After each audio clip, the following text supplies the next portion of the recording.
Welcome to Wrong Time Watch. My name is Kevin, and in this video we're going to take a quick look at these three ViperTech knives here. First, let's take a look at the pouches that they come in, and these are arranged in order of price. So this one here, when it's in stock, is about $70. This one is about $100, and this one here is about $115. Prices may change on these from the time of the recording. So this knife here, the cheapest one, comes in this little pouch here, the Velcro loop on the back. And then the middle knife here also comes with a pouch. Larger pouch, obviously, to fit the larger knife, but this feels like a more substantial pouch overall. But again, it has this Velcro loop on the back. And finally, the most expensive knife, this comes in this cheap little protective pouch thing, which seems kind of strange considering the other ones come with nicer pouches. Alright, so let's talk about the weight on these. This one here has a zinc handle, zinc alloy handle, so this weighs 4.3 ounces. This one here also has a zinc alloy handle, and this one weighs 6.8 ounces. And finally, this one has a milled, CNC milled aluminum handle. So it is lighter than this one at 4.7 ounces, but still a little bit heavier than this. But when you have them in hand, this one feels lighter just because of the size. It's quite a bit larger than this knife, but it is a little bit heavier, but it feels lighter.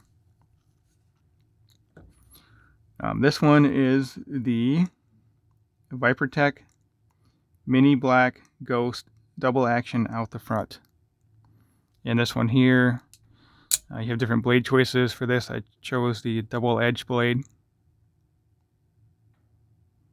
Now this is legal to own in my state, but it's not quite clear on if it's legal to carry. So I will be selling this knife.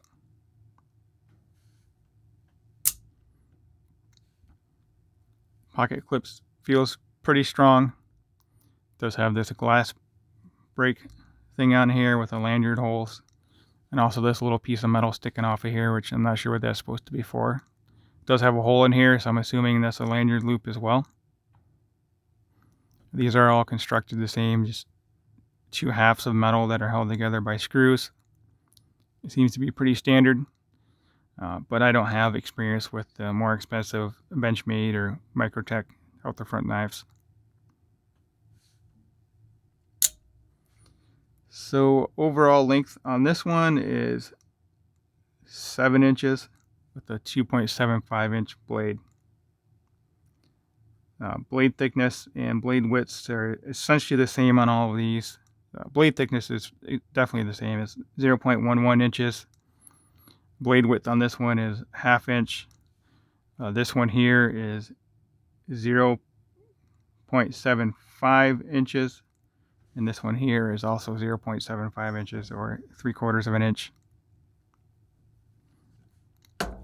So let's see if I can fit these on the table with the blades extended to give you an idea of the overall length differences here. These all do have a lanyard loop, yeah, with the glass break on the back. I don't think I would ever use that. So here we go.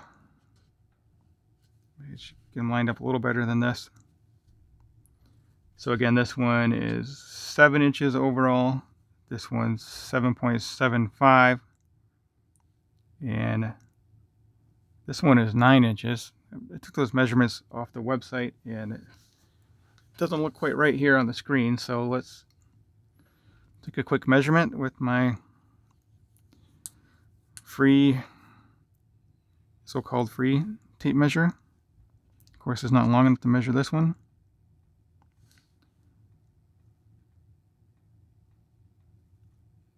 So that seems to be about 8 inches there. This is 8 inches, and on the website it says 7.75. This one here said 7 on the website. I'm doing this backwards. Yeah, so that's about right. 7. This one's just over 8.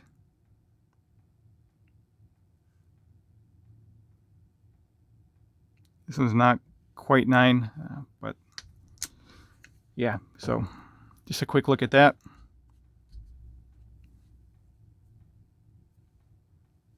The pocket clips on all of these seem to be a bit too long. Not long, but they protrude out quite a bit.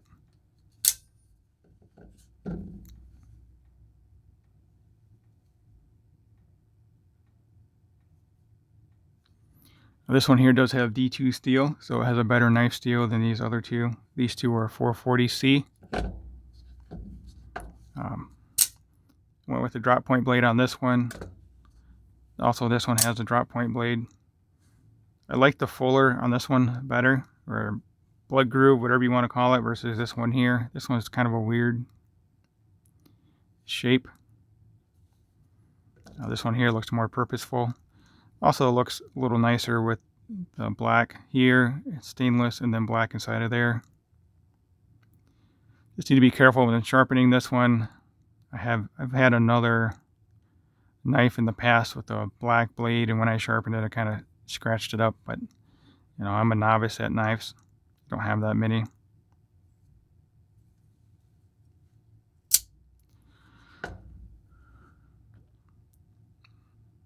They'll have ViperTech branding on them. This one's has kind of a weird feeling to it. I don't know what coating they use for this. It doesn't have much grip texture either. The pocket clip on this one kind of digs into the hand, but I've not really used this knife much other than just playing around with it. It's always fun to play around with. This one here also feels slick, but it does have this texturing here, so I guess that would help a little bit with grip. I already got some wear on there, and I haven't really used this knife for anything other than making videos. But this is zinc alloy. I would say this is cast. The edges aren't very sharp on this. I don't think this is machined.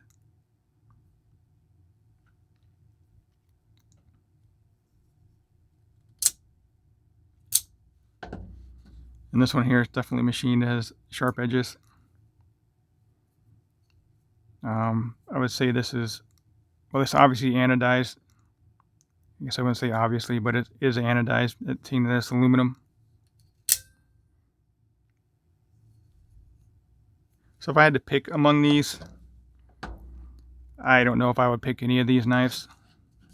I would probably pick this one here, the Lightning out the front. This one here is about $35 shipped. And again, this one is around 70. This one here is around 100. And this one here is around 115. This feels real lightweight. Actually, this one here weighs 3.9 ounces.